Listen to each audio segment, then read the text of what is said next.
আমি ছোটবেলা নিজের পিতামাতার দ্বারা অনেক নির্যাতিত হয়েছি, বড় হয়েও আমি সেসব বলতে পারি না, মনে মনে গালিগালাজ করি। এখনো আমার পিতা নামাজ পড়ে না, অশ্লীল কথাবার্তা বলে, যা আমার অত্যন্ত মানসিক আমার জন্য পীড়াদায়ক। আমি কি করতে পারি? এই যে প্রশ্ন, অনেক লোক আছে আমাদের সমাজে অমানুষ বাবা মার নির্যাতনের মুখোমুখি হয়েছেন। অনেক, যে বাবা মা খুব নির্যাতন করছে, যদিও এর উল্টাটাই বেশিরভাগ হয়। কিছু কিছু ক্ষেত্রে এরকম হয়। আমরা তাদেরকে বলবো যারা বাবা মা দ্বারা নির্যাতিত হয়েছেন, প্রথম কথা হলো আপনার বাবা মা আপনার প্রতি অবিচার করার কারণে, জুলুম করার কারণে তারা আল্লাহর কাঠগড়ার আসামি হবে।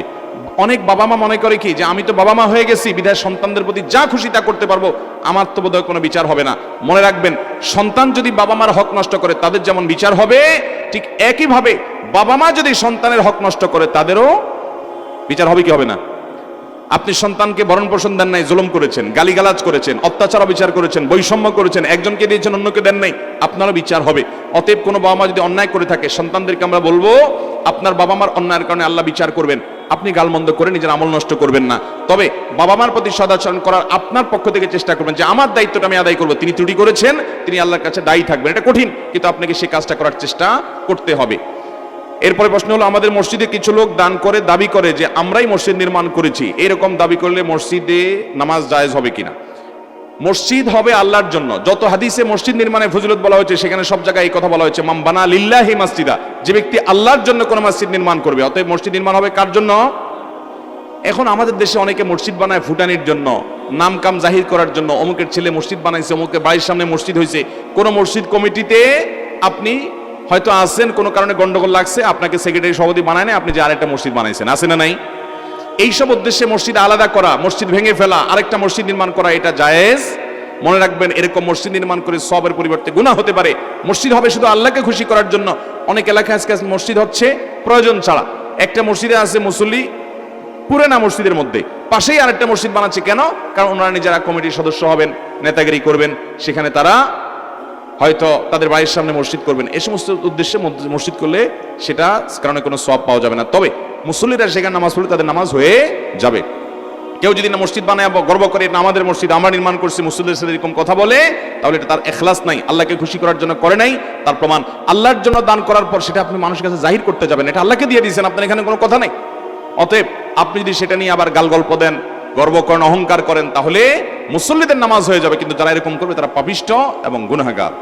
হ্যাঁ, কথার কথা যদি বলতে হয়, এমনি জাস্ট যা মানে বোঝানোর জন্য যে আলহামদুলিল্লাহ আমাদেরকে দিয়ে করাইছে, তার অন্তরের মধ্যে প্রকাশ করা বা গর্ব করার উদ্দেশ্য নাই, অন্যকে ছোট করার উদ্দেশ্য নাই, তাহলে অসুবিধা নাই।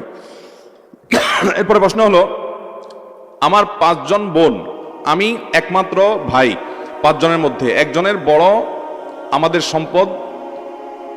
সম্পদ মোট 170%। আমাদের এলাকায় যৌতুকের প্রচলন থাকার কারণে প্রায় 70% জমি বিক্রি করে তাদের বিবাহ দিয়েছি। এখন কথা হচ্ছে সম্পদ কিভাবে বন্টন করবো? খুব দরকারি একটা প্রশ্ন ভাইরা আমার। বাবা মার সম্পদে ছেলে মেয়ের সবার অধিকার আছে না নাই?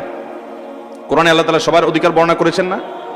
এখন মুশকিল হলো, বোনদেরকে অনেক সময় ভাই বিয়ে দিয়েছেন, ভাই বিয়ে দিতে গিয়ে অনেক খরচ করেছেন। যদিও ইসলামের নির্দেশ অনুযায়ী বিয়ে যদি হয় তাহলে মেয়েদের বিয়ে দিতে খরচ হবে না, বরং আরো টাকা পাবে, মহরের টাকা। ঠিক না ভাই? ঠিক। আমাদের দেশের সিস্টেম এমন উল্টাইছি আমরা, যে মেয়ে বিয়ে দিতে হলে বেচারার আরো টাকা খরচ করতে হয়। আমার দেশে প্রায় শোনা যায় যে কোন কন্যাদায়গ্রস্ত পিতা তিনি এসে সহযোগিতা চাচ্ছেন, আমার মেয়েটা বিয়ে দেবে, একটু সাহায্য করেন।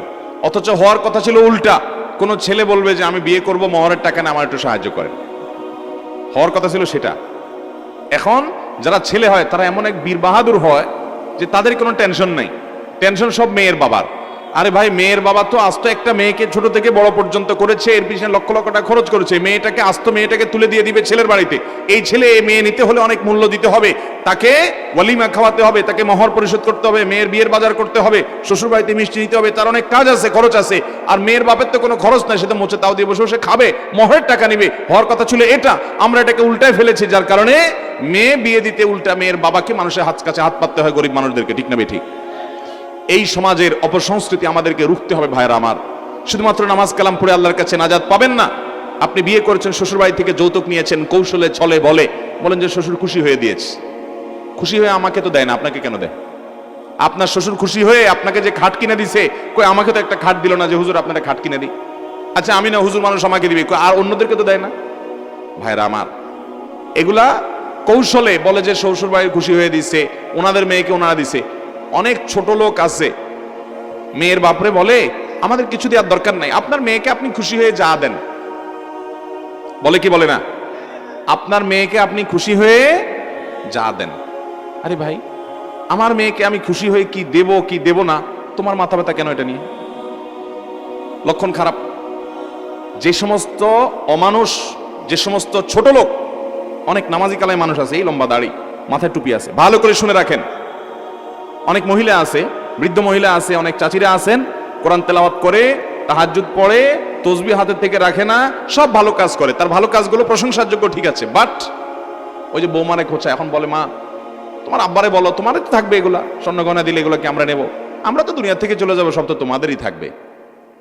এই যে কৌশলে মেয়ের বাপের বাড়ি থেকে জিনিসপত্র আদায় করা, এটা হারাম। এটা কি? হারাম। আপনি নামাজ কালাম পড়েন, দাড়ি রাখেন, টুপি লাগান, বোরকা পরেন, কোরআন তেলাওয়াত করেন, নামাজ কালাম পড়েন, আপনি জানেন না এটা হারাম। যৌতুক নেওয়া হালাল না হারাম?